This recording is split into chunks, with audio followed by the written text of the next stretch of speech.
Seorang pria menghantamkan kayu besar ke dinding kaca hingga kaca itu pecah berhamburan. Namun hantaman itu membuat tubuhnya ikut terdorong keluar dan hampir jatuh dari gedung sebelum ia berhasil mencengkeram bingkai jendela. Ia cepat-cepat mengikatkan tali di kakinya, lalu mengaitkan ujung tali lainnya pada kayu besar kedua yang ia sangkutkan di kedua sisi bingkai jendela sebagai penahan.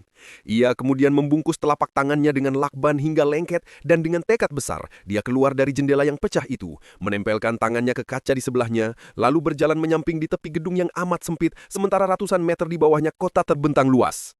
Setelah menyusuri bagian samping gedung cukup jauh, ia mencapai sudut gedung, mencengkram ujungnya, lalu melompat ke sisi lain bangunan.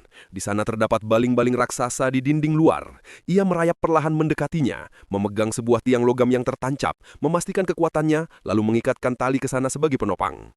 Dengan hati-hati ia mulai menuruni gedung, berayun sedikit demi sedikit hingga akhirnya berada tepat di samping baling-baling yang bagian bawahnya terbakar. Setelah memperhitungkan putaran baling-baling itu, ia melompat jauh, melesat tepat melalui celah di antara bilah yang berputar kencang nyaris saja terbentur. Ia mendarat di sisi lain, mendekati sebuah kotak panel, dan membuka lacinya yang berisi kabel-kabel hitam. Ia memotong salah satu kabel, dan pintu di lantai tempat ia memulai aksinya perlahan terbuka. Namun layar mendadak menampilkan error dan gedung mulai bergetar. Ia berlari secepat mungkin dan sekali lagi melampati celah baling-baling sebelum area itu meledak dahsyat. Api berkobar besar di belakangnya. Ia sempat mencengkram tali yang sebelumnya ia pasang, namun sial. Tiang tempat tali terikat patah, membuatnya jatuh bebas dan menghantam dinding gedung sebelum tergantung terbalik karena talinya terikat pada kaki palsunya. Kaki palsu itu perlahan terlepas, memaksanya berjuang keras mengangkat tubuh dan meraih kaki palsu itu sebelum benar-benar copot.